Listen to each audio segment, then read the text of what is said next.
Hello, welcome.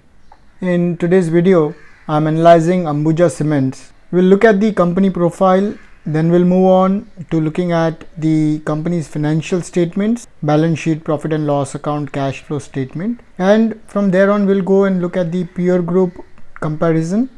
And finally, we'll look at the graph as well as the intrinsic value calculation. So continuing with the analysis of the company's profile, Ambuja Cements is one of the leading cement manufacturer in India. In Jan 2006, Holcim acquired 14.8% of Ambuja Cements equity shares. Following an open offer in April 2006, Holcim assumed management control of the company. Globally, Holcim and Lafarge announced their merger in April 2014. Completed in July 2015, the merged entity was renamed LafargeHolcim post the proposed restructuring between ACC and Ambuja Cements. Becoming effective from August 12, 2016, ACC has now become a subsidiary of Ambuja Cements. Ambuja Cements had a total installed capacity of 29.65 million tons per annum as on September 30th, 2019, with capacity spread across north and central region of around 40%, west and south contributing around 37%, and East India contributing around 23%. It has a large marketing infrastructure, pan-India presence and strong operational linkages with ACC, which contributes around 33.41 mtpa capacity as on September 30th, 2019. The two companies together have about 14% share in the Indian cement market. Their nationwide presence shields operations from regional price volatility and demand-supply imbalances. Consolidated gearing remained healthy. Also, strong cash flow and low debt levels translate into robust debt protection metrics. In the first 9 months of 2019, this company follows calendar year from January to December. Net cash accrual was around 1500 crores. Supported by healthy cash accrual and minimal reliance on debt protection metrics are expected to remain strong over the medium term. Ambuja Cements has acquired a majority stake in ACC from LafargeHolcim Ltd for around 3,500 crores and issued fresh shares to LafargeHolcim. Extent of outflow from the Indian operations of LafargeHolcim will be limited to dividend payout and will not impact the financial risk profile. Risks are related towards input cost, realizations and cyclicality in the cement industry. Capacity addition in the cement industry tends to be sporadic because of long gestation period for setting up of facility and the large number of players adding capacity during the peak of a cycle. This has led to unfavorable price cycles in the past. Moreover, profitability remains susceptible to volatility in the prices of inputs, including raw material, power, fuel and freight. Increase in pet coke prices over the past year has impacted the profitability of several cement players. Realization and profitability are also affected by demand, supply, offtake and other regional factors. Under Ambuja Cement, liquidity is expected to remain robust. Debt is primarily interest-free loan from the state government. Ambuja Cement has announced capex of around 2,500 crore rupees towards capacity additions, captive power plants and other infrastructure developments. The company had cash and cash equivalents of around 3,500 crores as on June 30th, 2019. It's expected that the company will generate accruals of over 1,500 crores each year in 2020 as well as 21. Unutilized bank lines and healthy cash accrual will be sufficient to meet capex and working capital requirements. And under ACC also, liquidity is expected to remain robust in the absence of any external debt. Capex of 3,000 crores over the medium term towards capacity additions will be entirely funded through the internal accruals. Company had cash and cash equivalents of around 3000 crore approximately as on June 2019. Unutilized bank lines and healthy cash accrual will be sufficient to meet the capex and working capital requirements of ACC. It is expected that Ambuja Cements will maintain its strong debt protection metrics over the medium term, supported by low debt levels. Risk factors involve inorganic growth plan or larger than expected capex, weakening the financial risk profile, and sustained decline in the operating profitability below 12%. So this concludes my analysis of the company's profile. Let's move on and look at the financial statements and understand how the company's health is, looking at different ratios. Beginning with the profit and loss account analysis of Ambuja Cements, I'll be quickly moving through these numbers and not explain in detail. If you would want to understand in detail, you can watch my older videos of around 2 or 3 months back, and there I have explained in detail, taking my own time and going through each ratio and giving you in-depth understanding of what each ratio does. Let us look at how the sales have been growing compounded over 5, 3 and the latest years. In the recent 12 months, the sale and what is happening here is this company follows the calendar year from up till December 2019. So we do not have the data of the recent 12 months. So we have to consider the last 5 and 3 years growth rate. From December 16 to December 19, which is a 3 years growth rate in sales, we have seen a 10.4% growth. From 20,000 crores of sales in December 16, the company is now selling around 27,000 crores or generating revenues in December 19. In the last 5 years, this revenue has been growing at the rate of 22% compounded from December 14 to December 19. In December 14, the total sales was around 9,900 crores only. Now it has jumped to around 27,000 crores. So the company is in a double-digit growth rate path. The average operating profit margin of the last 5 and 3 years have been above 15%, which is my benchmark. And if you look at the individual values of December 19, company in December 2019 operating expenses were around 22,000 crores against total sales of around 27. That's a OPM of around 17%, way above the averages of 5 and 3 years. Other income is contributing a very small portion of the total sales of around 2.2% in December 19. Against the total sales of 27,000 crores, the company's other income contributed 601 crores. The trend is quite flat and very stable.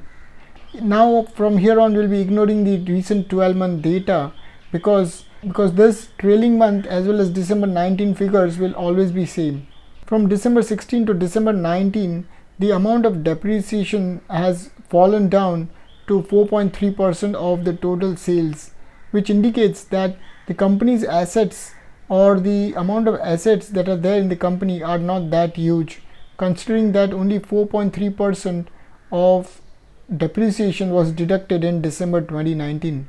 Raw material cost is occupying a very small portion as of December 2019 of around 13% of total sales, and employee cost is occupying around 5.8% in December 19.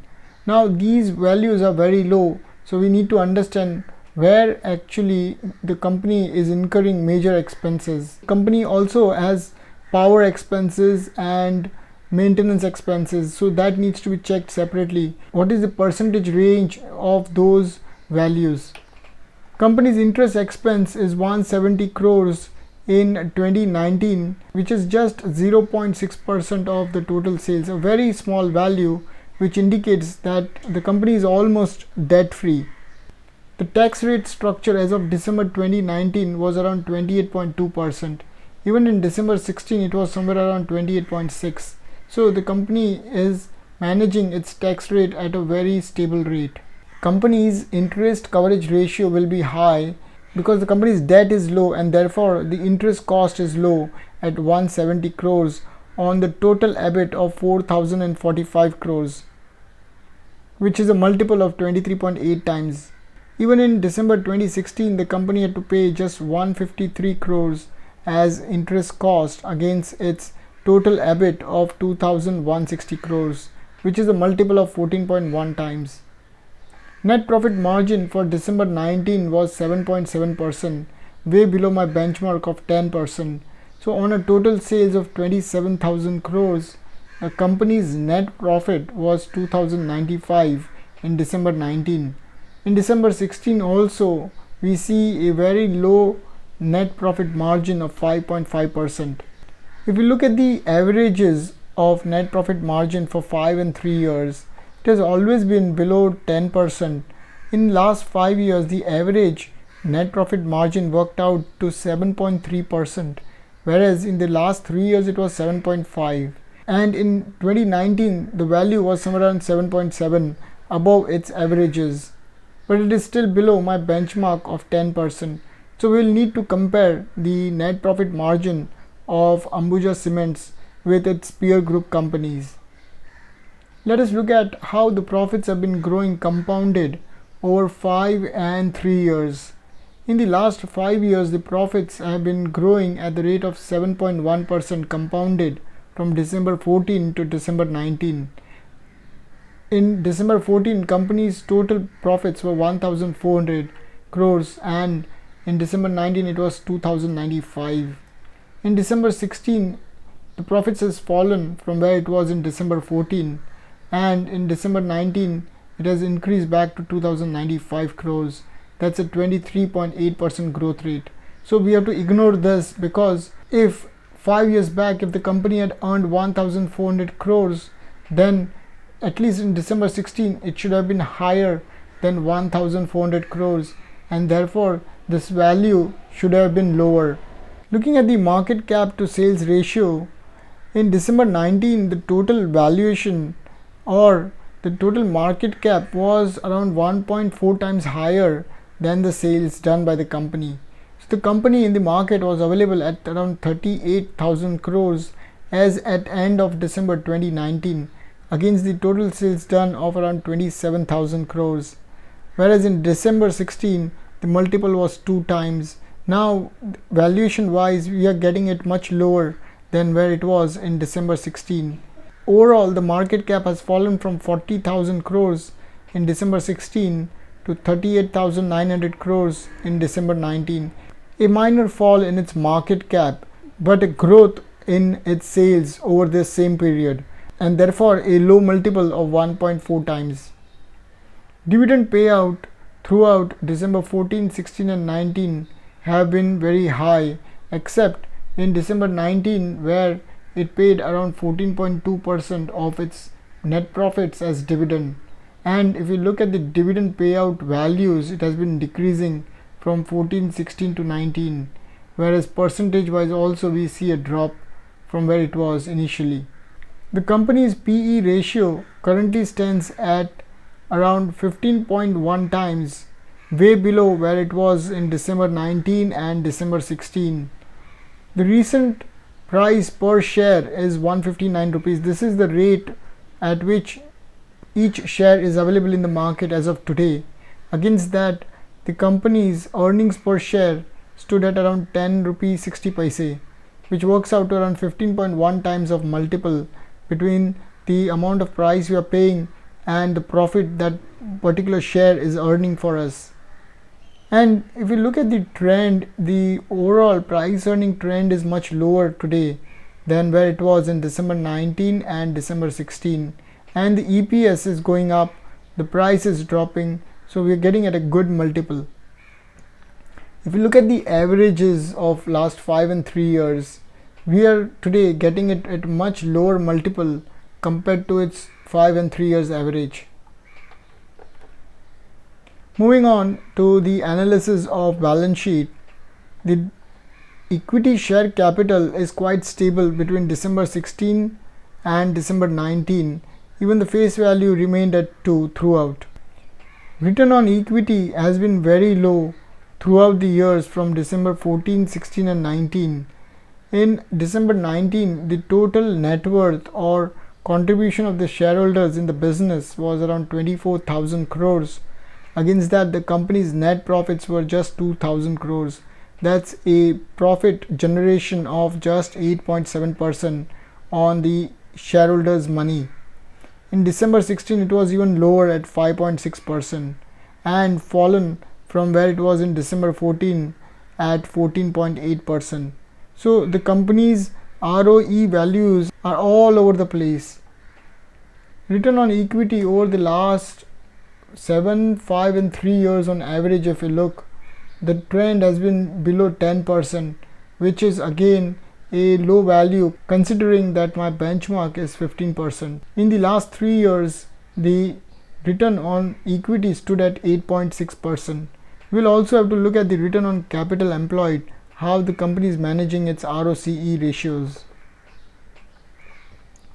In December 19, return on capital employed, that is how much EBIT the company generated on the total source of fund deployed into the business. In December 19, 24,000 crores was employed in the business as capital. Against that, the company earned 4,000 crores as a top line profit, which translates to around 16.8% and higher than where it was in December 16, but lower than December 14 value of 18.2%. Here also we see that ROCE value is not stable. Looking at the averages, last 3 years it was quoting at around 15%, whereas in the 5 years it is quoting below 15%. That is my benchmark, and even in 7 years it is below my benchmark. So the company's return ratios or profitability ratios have a lot of variations in them. Checking out the return on assets, that is on the total balance sheet or all assets considered, how much net profit the company is generating. In December 19, the ROA percentage was 5.1% on the total balance sheet size of 40,000 crores. The company generated around 2,000 crores of profits. And if you look here too, the trend is all over the place. There is no stability in how the company is increasing or decreasing its ROA. If you look at the balance sheet size, the company's balance sheet size has been growing throughout 14, 16 and 19. In 2014, the total company's balance sheet size was just 14,000 crores, whereas in the next 5 years, that is till December 2019, the balance sheet size has grown to 40,700 crores. Company is debt free. As of December 2019, there was only 41 crores of debt on its books against total equity contribution of around 24,000 crores. And throughout the years, it has always been a debt-free company. And if you look, the amount of equity percentage in the company has been growing steadily from 10,000 crores in December 14 to 24,000 crores in December 19. Equity is contributing around 59% of the total balance sheet size of around 40,000 crores, whereas debt is just 41 crore in the business and the company is almost debt free. Price to book ratio is at 1.3, a good multiple. The company's net worth or actual value of the shareholders in the business was around 24,000 crores. Against that, the company was valued at around 31,000 crores in the market, which works out to a multiple of around 1.3 times. In December 19, it was 1.6 and December 16, it was 2.1, way below and available at a very good price earning multiple considering where it was trading earlier. Debt to net profit ratio would be again very comfortable. The company's debt was just 41 crore as of December 2019 against the total profit of around 2,000 crores. So the company can very easily pay off this debt that the company has taken on its books. Company's assets occupied around 50% of the total balance sheet size, which is very high, and considering that this company is into manufacturing and production of cement and cement related products, therefore its assets will be very high. And if you look at the trend from 14 to 16 to 19, the overall trend has been growing very fast. From 14 to 16, this is the consolidated analysis that I'm doing of Ambuja Cement as well as ACC included and all its subsidiaries. If we look from December 14 to December 16, the company's balance sheet size has increased exponentially from 14,000 crores to 33,000 crores within 3 years, and from 16 to 19 it has further increased to 40,000 crores, whereas the net assets have grown from 6,300 to 21,000 crores, and it has moderated now to 20,000 crores. So there is not much growth in the 3 years starting December 16 to December 19 in terms of growth in net assets of the company. Company had a very small portion of capital work in progress, or progress on those, or work going on assets which will be added into the net block, or those assets which are of capital nature, and they occupied just 3.8% of the total balance sheet size. As of December 2019, only 1,500 crores of work was going on capital assets. Investments also occupied a very small portion of the total balance sheet size. In December 14, the total investments were 2,000 crores, 15% of the total assets, whereas in December 19 that has come down to just 150 crores of the total assets, a very small portion. Debtors are also a very small portion of the total balance sheet. Of that, only 1,069 crores is yet to be collected from the customers as of December 2019, which is just 2.6%. In terms of turnover of debtors into sales, December 19's value was just 4%. Again, a very good value considering that my cutoff or my benchmark is 30%. So on the total sales of 27,000 crores, the company had to collect just 1,000 crores of payment from its customers. This is the payment the company has to collect from its debtors or of credit sales that the company has done. Company is also collecting very quickly from its customers within 14 days as of December 2019, and it has further improved from December 16. Let us look at the company's cash holding position. As of December 2019, the total cash in the company was 9,300 crores, which occupied around 23% of the total assets. So one, we saw that the total net fixed assets were very huge, and second, we see that the cash holding is also very huge. In terms of percentage wise, it's almost 23% of the total assets. In 14 and 16, the figure was quite low compared to December 2019. The current ratio, that is the liquidity ratio, in terms of how much current assets the company has and how much it has to pay during the current year, the ratio stood at around 1.1. It became better than where it was in December 16 at 0.8 times. The total assets were around 18,300 crores, against which the total liabilities to be paid in the current year of 2019 were around 16,600 crores. So it is in a comfortable position as of December 2019. Company's inventory holding as of December 2019 was around 2,000 crores, which occupied around 5.1% of the total assets. This is a reasonable range of inventory holding. If the company holds a very high inventory, then that entails a higher working capital requirement as well as a risk of loss due to fire, theft, and additional expenses on storage and everything. So the company has to maintain its inventory according to how much orders it has or how much sales it is going to do. So you need a good inventory holding in the company. When we look at the inventory turnover, that is against the sale, how much inventory was being held in the company in December 19, the multiple was around 12.9 times, which means the company's sales were almost 12 times higher than the inventory it held at the end of December 2019. And if you look at the multiple throughout the years, it has been quite stable. Moving on to the cash flow statement analysis, in December 2019, the company showed a profit of around 2,000 crores and a cash inflows through operating activities of 4,700 crores. Now, if you remember, the net profit margin was somewhere around 7-8% in December 2019. Now if you look at the cash earning against the profit, the company has received almost 1.2 times higher cash.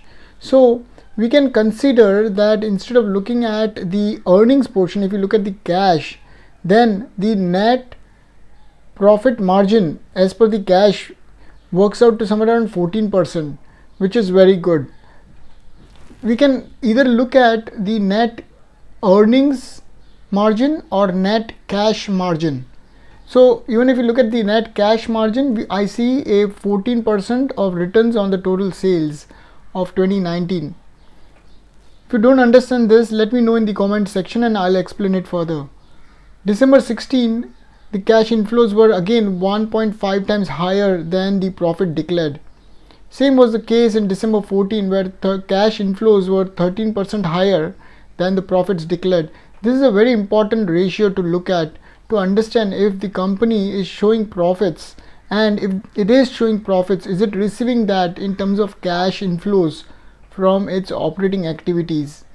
If we look at the long-term trend of 3 years clubbed together, 5 years and 7 years, here too we see a stability or a very good range of cash inflows against the profits of those number of years. So in 3 years, if we observe, 5,700 crores of net profit was declared, against which the company's cash from operating activity was around 9,800 crores, which works out to around 70%. Even in 5 years it's 85%, and in 7 years 64% higher cash. So the company has been always receiving higher cash against their profits. Moving on to the analysis of cash flow from operating activity and how much of that cash was invested or put into investing activity. December 19, we see 25% of the cash earned through operating activity was put under investing activity. That is, investments in fixed assets as well as investments in shares, mutual funds, that is the investing part of that company or investment activity of that company. This is a very reasonable range. It should not exceed 50% according to me, until and unless there is a high growth in the company. December 16, we see an outflow of 148% higher cash than what it earned through operating activity. So in December 16, 2,800 crores was earned from operations and 4,165 went into investing activity. Whereas in December 14, again it was quite stable at around 27% of outflows in investing activity. Let's look at the long-term trend again in 3 years, 5 years and 7 years. We see that none of these years to put together the company has exceeded 50% of its cash earned ever was put into investing activity. So in the last 3 years, 27% of the cash earned from operating activity was transferred into investment part, whereas 5 and 7 years saw a slightly more than 45% of cash being put under investment activity. So both of these cash flow statement numbers looks quite stable to me. In terms of how the price has moved from 3 years back, 5 years back and 7 years back, let's understand the CAGR growth rate or degrowth rate as well as percentage wise how much it has moved. So in December 16, that is 3 years back, the price per share was around 206 rupees, and currently as of today it is 159 rupees. So that's a fall of around 22.9% from 3 years back. And if we look at the CAGR degrowth, that is the compounded average drop every year from 2016 till date, it is at the rate of 8.3% every year. So we have every year percentage drop as well as total percentage drop. So this gives us a good understanding as to where the price is in terms of valuations. And if you look at from 5 years back, the total drop has been at around 30%. So the price has fallen by around 30% from where it was in December 2014 compared to where it is today. And every year compounded it has fallen at the rate of 7%. And from December 12 also we have seen a total drop of around 20% and a 3.3% CAGR degrowth in price. So we see that the current price is available below 7-year high price, 5-year highest price and 3 years back price. So current price is below all its 3 price ranges that we have, that is going all the way back till 7 years. So the current price is even below the December 2012 price of around 200 rupees. Valuation wise, if you look, the current price earning is 15.1 times, a good multiple, but we'll have to look at where the other group companies are currently trading at. Price to cash is at 6.7 times, half of price to earnings almost, which is a good value. We want the price to cash to be below price to earnings. I've explained all of these ratios in my earlier videos. Please go and check those videos if you don't understand, or if I'm going way too fast for this video explaining these terms or skipping many of these ratios again and again. I'm not explaining many of these ratios again. So if you are interested in understanding what each of these ratios mean, you can even look at my ratio playlist, or you can watch my old playlist videos that I have released months back. Price to book is again very good at 1.3 times. Market cap to sales also is at 1.2, a reasonable valuation. So as of today, the valuation is very good. Let's check out the quarterly profit and loss account. Sales YOY has grown at the rate of 5.9% from December 18 to December 19, whereas quarter on quarter it has grown by around 17.3%. In terms of profit, YOY there's a degrowth of almost 40%. So the sales has grown by 6%, but the profit has fallen by 40% from where it was in December 2018. Quarter on quarter we see a growth of around 53%, but this does not make sense because the profits last December 2018 was at 974 and currently it stands at 592. So there is a fall in the total profits of the company. Net profit margin in December 18 was 14.5%, whereas in December 19 it's 8.3%. So the company's net profit margin has seen some pressure in September and December quarters. Against the total sales of 7,100 crores, the company's net profit stood at 592 crores, better than the September quarter but lower than where it was in December 2018, 1 year back. So this completes my analysis of the company's financial as well as ratio analysis. Next, we'll move on and look at the peer group comparison table. Let's compare Ambuja Cement with Ultratech Cement and Shree Cement. The current market price of Ambuja is 159. Ultratech is going for around 3,200 rupees and Shree Cement at 16,000 rupees. The quarterly results are up to date till December 2019 for all the three companies. The sales for Ambuja has increased by 5.9% over December 2018 quarter.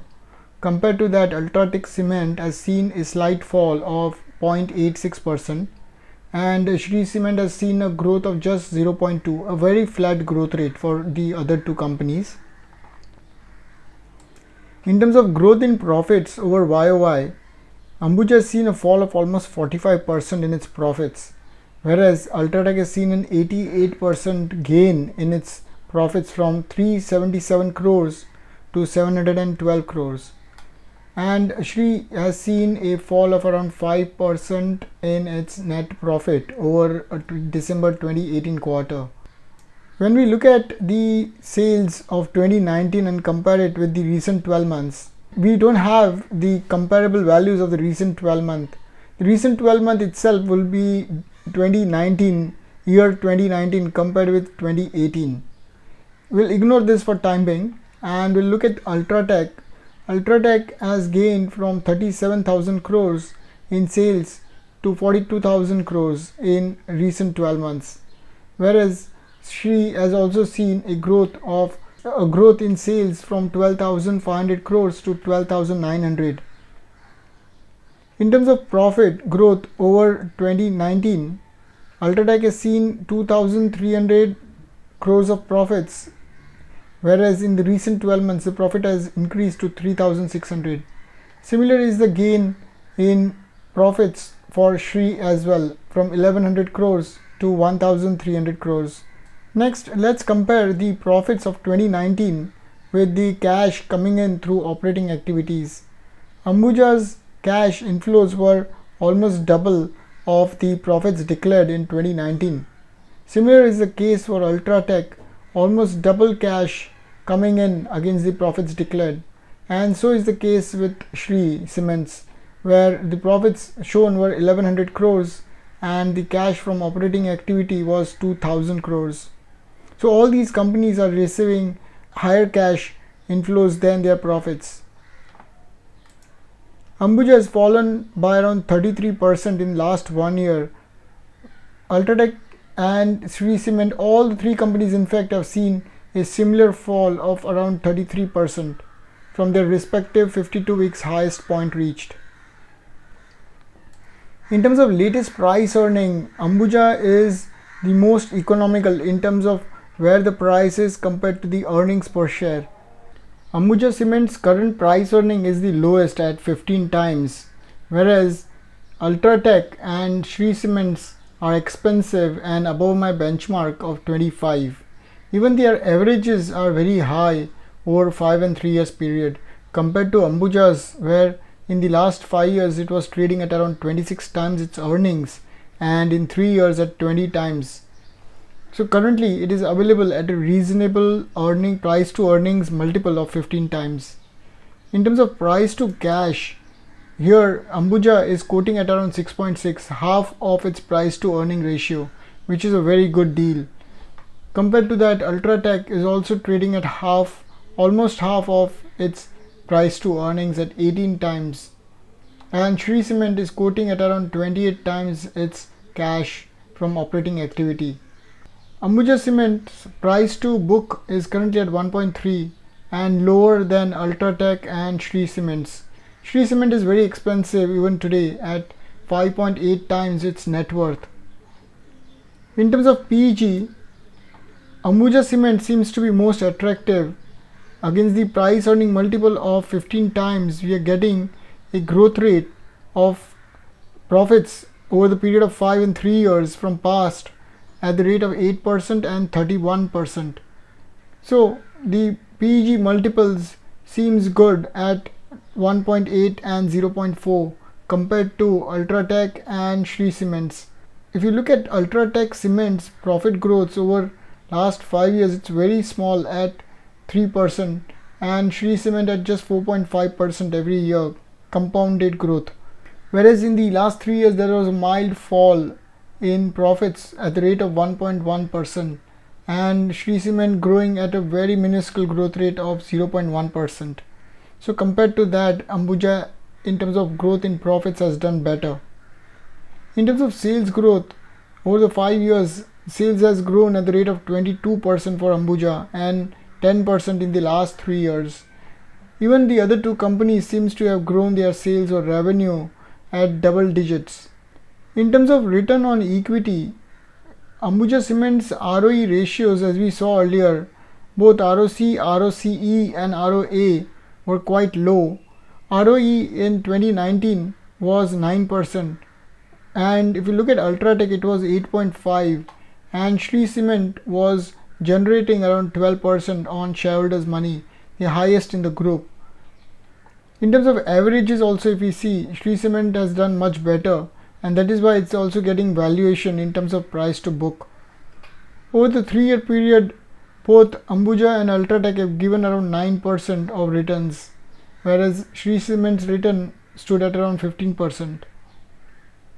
In terms of capital employed and the amount of EBIT it is generating, Ambuja has given 17% return on the total capital employed into the business, the highest against the other two companies if you observe. And in 5 years and 3 years, it is slightly below my benchmark of 15%. Shree Cement has given a good return on capital employed over long term of 5 years at 16%. In terms of return on assets over the last 5 years, Shree Cement has generated around 12% profits on its total balance sheet, whereas Ultratech and Ambuja is given around 6.7%. Asset turnover for Ambuja and Shree Cement has been over 1 times, meaning whatever the total assets were deployed into the business, against that the company has managed to generate a little higher sales compared to Ultratech, where its sales were slightly lower than the assets employed into the business. In terms of inventory turnover, all the 3 companies are in a very nearby range and holding a good inventory position in their balance sheet against the sales that they are doing for that year. Let us look at the long-term values of profit after tax and compare that with how much cash the company is earning through operating activity over the period of 5 years, and out of that cash earned through operations, how much is free to be distributed in financing activity. So Ambuja had shown a profits of 7,400 crores total of last 5 years, against which its cash coming in through operating activity was almost double at 14,000 crores. Of that 14,000 crores that it earned, 8,900 is left free to be distributed in the financing option, which includes paying of dividend, bonus, buyback, or paying of loans or repayment of loans, and so on. So the company's 5 years cash flow positions are very good. Looking at the Ultratech Cement's cash flow position, it is very similar. 11,000 crores of profits shown, against which it received almost double in terms of cash, and out of that cash it still has 13,000 crores left as free. Shree Cement's position is a little different. Out of this 5,700 crores of profits declared, 9,100 crores has come in as cash, and out of that 9,100, just 1,000 crores is left free for distribution in the financing activity. The average profits of all these 3 companies are nearby to each other. Ambuja has managed to give on an average basis a profit after tax value of around 1,400 crores. Ultratech is generating around 2,300 crores on an average basis, whereas Shree is generating around 1,100 crores. Ambuja Cement's market cap is 31,000 crores, Ultratech is 94,000 crores, and Shree at 60,000. This is the value of the company in the market. Net worth of Ambuja is 24,000 crores, Ultratech is at 35,000, and Shree at just 10,000 crores. So if we look at the net worth or actual values of the company, Shree is a very small company compared to Ambuja, and Ultratech is slightly higher than Ambuja. So if we look at the net worth, Ambuja Cements is at 24,000 crores, against which its value in the market is at 31,000. Ambuja's contingent liability position is comfortable at around 5,800 crores against the total net worth of 24,000, which translates roughly into 20%.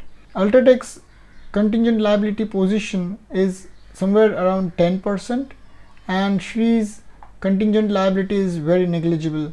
So highest percentage wise contingent liability to net worth we see in Ambuja, although it is still below my benchmark. In terms of debt to equity, Ambuja Cement is a debt-free company. Ultratech's debt to equity ratio stood at 0.7, highest in the group, and Shree Cement's debt to equity stood at 0.2. In terms of coverage, although Ultratech has a debt to equity of just 0.7, its coverage has fallen below 3.7. I don't like this kind of numbers where the coverage falls below 4 times, that is, which means that the company's EBIT is not able to cover 4 years of interest payment. Ambuja Cement's coverage is quite good at 23 times its interest payout, and Shree Cement's coverage is at 7 times.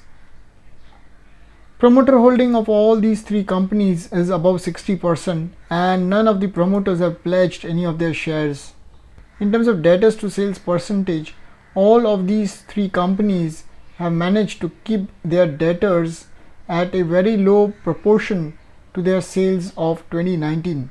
All these 3 companies are collecting payment from their customers within less than 30 days. So they are all very efficient at collecting payment from the customers. Not only have they kept their customers pending payment at bare minimum, but they are also collecting at a very fast pace. Ambuja Cement is taking around 14 days to collect payment from the customers. Net profit margin of all these three companies is below 10%.